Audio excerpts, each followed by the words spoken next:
È pronta ad appoggiare la protesta dei pescatori della marineria di Chioggia, la regione, già al lavoro su un settore strategico per il Veneto, come spiega il consigliere regionale Jonathan Montanariello. Il Veneto è detentore della prima marineria d'Italia con Chioggia, il primo mercato ittico d'Italia sempre qui a Chioggia, è un indotto costiero di pesca barra turismo di primo livello. Ricordo la legge sull'ittiturismo regionale per la riconversione di alcuni mezzi che smettono di fare pesca professionale. È chiaro che questa è una battaglia che la Regione sta intraprendendo a testa bassa, anche a livello delle istituzioni romane ed europee, perché non possiamo permetterci di penalizzare questo pezzo di economia.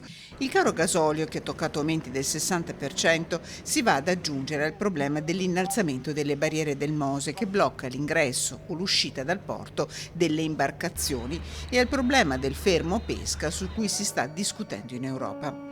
Uno dei fronti aperti riguarda la CISOA, la cassa integrazione salariale per gli operai agricoli, che rischia di non essere applicata agli addetti della pesca. Massima la solidarietà di Montanariello, figlio di un pescatore. E loro oggi vanno via la mattina e non sanno quando tornano, con che pescato tornano e se hanno pescato che prezzo avrà il loro pescato. E più delle volte quando dividono a fine settimana ci sono le spese della rottura della rete o del motore da pagare. Questa gente ha bisogno di tranquillità, di certezza, questo è un lavoro di fatica.